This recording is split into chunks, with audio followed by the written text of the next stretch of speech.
idea number one, people develop. That is, human beings develop to different levels of worldviews and different levels of values, and that happens according to developmental psychology in very predictable ways. And so out in the audience here today, we have people that are working at different cognitive levels, different levels of values, and coming to the table here with different worldviews. And particularly in the environmental movement, you can say that people see differently, that they see nature in different ways, and they understand the environmental issues in different ways depending on that development. The second one is that how we look changes what we see, that there are multiple perspectives on the environment, and then each perspective, each tool, and each way that you look at something both discloses, that is, it reveals something, and it hides something. And so there are at least 4 valid perspectives on sustainability. We'll talk about those. And so the result of that, or the implication of that, is that how we think about sustainability, particularly in buildings in this case, and how we communicate about that is quite different and more complex. And the theory is, or the proposition is, perhaps if we embrace that and took it into account, we could be more effective at getting what we want done. Next. So starting with levels, there's a lot of research out there that suggests that people develop in stages of long, predictable lines of development, and that those lines are different. So we can be good at one thing and not so good at another thing. Michael Jordan's really good at basketball, I'm not, and so on. And we're all developed to different levels of capabilities along perhaps 24 different lines. But one in particular that's important is the values line. We'll go next. And this idea of development and that things happen in predictable sequences is empirically and scientifically verified in dozens of different fields. And so here's just a small sampling of those. And so it's really something that we might take into consideration. Next. Now, you can take all of those different people's research and begin to correlate it on some common frameworks. And so I'd just like to point out the second column there, the worldview line, in which we move from, as both individuals and as cultures, through mythic, rational, pluralistic, and hopefully up to what we might call the integral level. And those can be basically correlated with some terms that we more commonly understand in architecture. For instance, traditional, modern, and postmodern are terms that all architects would recognize. But I want you to think about here that for the architects at least, we're not talking about a style, but a framework, a way of thinking, and a value set that goes along with that. And so we can look at that from various researchers in terms of values or moral judgments and so forth. If I had an hour and a half, we could really get into this, but I just want you to get the idea. Next. So if we think about these basic structures in design, in an architecture, we can see examples out there in the world of traditional design or modern design, postmodern design. For instance, in traditional design, think about values that arrive from tradition and authority, from the one right, true way of doing things, from just wanting to know the right way. What should I do? Tell me. That person comes from that perspective.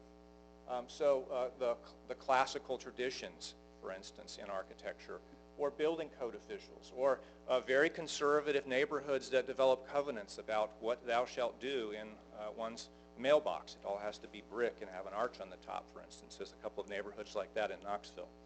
Or the modernist tradition, which really appeals to scientific approaches, to rationalism. Almost everything you've heard today from most of these speakers, the strategies are from this modernist level, or what in the spiral dynamic system is labeled orange, just to be value-free about it, and say each one of these is good and valuable. However, they're coming at it from an intention that one might call postmodern or pluralistic. So you hear a lot of dialogue about green intentions, about saving the environment, and about including everyone in a consensus process that includes all the stakeholders. That's the methodology that's used in some ways to get the buy-in about the environmental performance technologies, which are really based in some idea or perspective that's coming from science. Now, the research suggests, though, that none of that is enough to be able to think about problems ecologically. To actually be able to think about and solve complex ecological systemic problems, you have to operate at a post-pluralistic level. You have to think cognitively of what the developmental psychologists are calling integral, or what Robert Kegan from Harvard calls fifth-order consciousness, which is a momentous leap, and approximately, the research suggests, 2 or 3% of the population of the United States is operating at that level today. So it becomes very difficult to communicate about complex ecological systems solutions when the broad audience generally doesn't understand what you're talking about. Next. The 4 perspectives, we might say, and this comes from the work of Ken Wilber's integral theory, makes 2 basic kinds of distinctions. One is the subjective and objective distinction, that is what's outside and what's inside. So what's outside is things that we can measure and weigh and see and feel, and they have objective location. And the subjective world means you either have to think about it internally and feel what's going on inside you, or if I want to know what's going on inside you, I have to ask you about it. We have to have a dialogue and come into a mutual resonance of understanding. Now that's an important aspect of our world that we experience. The other primary distinction is the individual versus the collective. So there's me, and then there's us, right? Or there's you and us. So if you think about it, these distinctions give us some fundamental primary perspectives that are embedded in all kinds of natural languages. So there's an I, there's a we, and there's an it, right? There's a first person, a second person, a third person. So these are fundamental primary views or perspectives on reality that show up everywhere. Now this is important if we begin to think about sustainability, because LEED, for instance, operates entirely in the upper right quadrant of this matrix. It's all about measuring and weighing. It's all about performance. Now, if we think about the job of builders and designers, what we typically do is we shape form. We make an organization of space in the world. We locate a building on a site. We design a floor plan.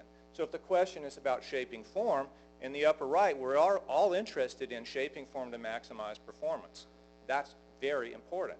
But it doesn't make an ecologically sophisticated design. It makes a high-performance, eco-efficient design, perhaps.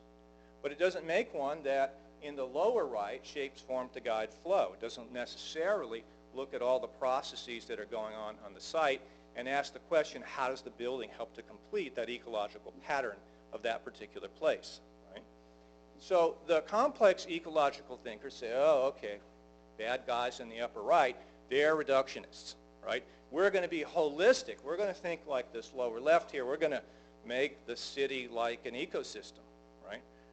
Well, that's also being reductionistic, just a little bit less, because it leaves out all the stuff on the left-hand side, which is also very important, and very important to the message of sustainability. So why not, instead of just as an engineer might ordinarily think about it, describe comfort as the percentage of people dissatisfied, and instead look for some kind of rich human experiences that we can create in buildings. How about a gourmet thermal experience? Perhaps. Similarly, the lower left gives us the perspective of shaping form to manifest meanings. What is our relationship to nature, and how can we, as architects and builders and developers, create rich, symbolic, significant, meaningful relationships between people and nature through the way that we construct the built environment, and therefore give them something to have a relationship to and something to care about. Next.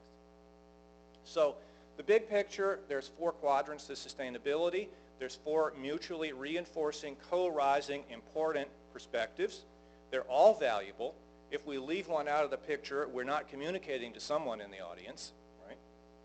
And ordinarily, we think about sustainability as equaling technology. But we can also think about it being ecological. We can think about it as a culture of sustainability. We can also think about it in that upper left as the consciousness of sustainability. And that's this whole development of the levels and lines that I opened up with starts in that upper left quadrant. That's really where that's located. And that has to do with how we understand the world of nature, and then what we care about and what we want to do about it. Next. So part of the issue, I think, and why I haven't been successful so far, or as much as I would like to be, in the kind of work that I've been doing, is that I've spent all my time in the upper right trying to be more efficient. And I'm trying to speak to architects who really aren't motivated primarily by being efficient, right? So I've had to begin to expand to the lower right and move from being grossly reductive to being subtly reductive. That doesn't make me feel a whole lot better. But I think I've gotten a little more traction there because, you know, the freshmen come in saying, where are the recycling bins? What are you guys doing in the University of Tennessee? So they're tuned in a little bit more than they used to be. And so we begin to place performance in an ecological context and get them to think in more sophisticated ways, and usually they're dragging us along with them. But where are the interiors and the depths in that? You know, who can really get excited about minimizing BTUs, right? It's hard to get excited about that, right? Jeff gets excited about it. Jeff's got kids. He's really excited about the world his children are going to inherit. So I don't think Jeff is really driven by BTUs. He's driven by something deeper. Yeah. Yeah. Yeah.